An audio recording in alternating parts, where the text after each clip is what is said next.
The examination hall of the Galactic Naval Academy fell silent as Instructor Vexither projected the results onto the holographic display. Row after row of names glowed red. Failed. Every single cadet in advanced tactical theory had fallen short of the passing threshold. Every single one. Amelia Chen sat motionless in her seat, her dark eyes scanning the list twice, then 3 times. Beside her, Harrison muttered a curse under his breath, his knuckles white as he gripped the edge of his desk. The other cadets, Zenthri warriors, Clixian strategists, morphine analysts, all wore expressions of disbelief and shame. Pathetic. Vexither's voice dripped with contempt. The insectoid instructor clicked his mandibles together in what passed for a smirk among his species. His compound eyes swept across the room, lingering on the 2 humans with particular disdain. I expected nothing from the mammals, but the rest of you. Disappointing. Amelia raised her hand. The gesture was so simple, so human, that several alien cadets turned to stare. Instructor Vexither, she said, her voice steady. May I ask why we all failed? The clicking intensified. Vexither was laughing. Several senior cadets from other species joined in, their various forms of amusement filling the chamber. The instructor's thorax vibrated with mirth. Why? He clicked toward her, his 6 legs carrying him down the aisle between desks.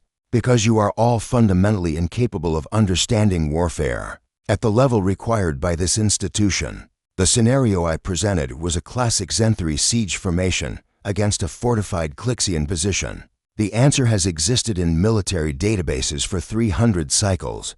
I read those databases, Amelia said quietly.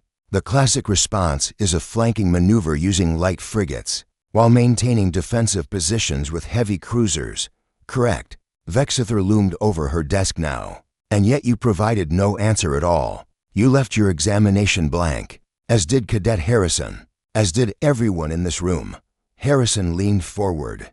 That's because the scenario was impossible, sir. More laughter from the instructor. Impossible. No, Cadet. Difficult, certainly. But the Coalition Navy does not accept excuses. Not difficult.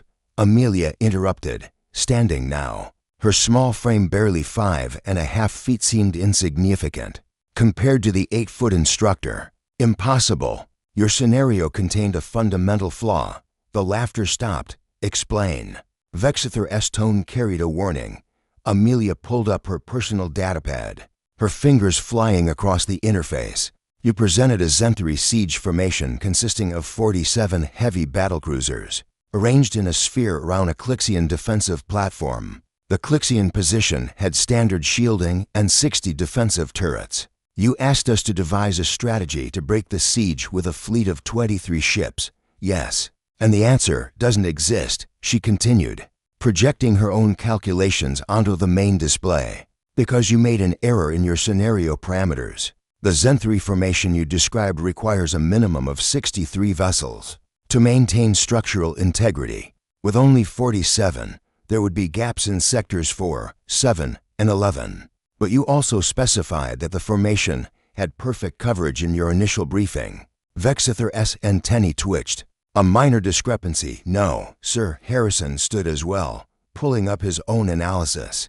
Because those gaps would fundamentally change the entire tactical situation. If perfect coverage exists with 47 ships, then they're using a formation that hasn't been discovered yet, which means the textbook answer wouldn't apply. But if the formation has gaps, then the siege is already broken and doesn't need a solution. The other cadets were beginning to understand. A morphine analyst stood, their bioluminescent skin flickering with excitement. The scenario was logically inconsistent. Any answer we gave would have been wrong. Amelia nodded.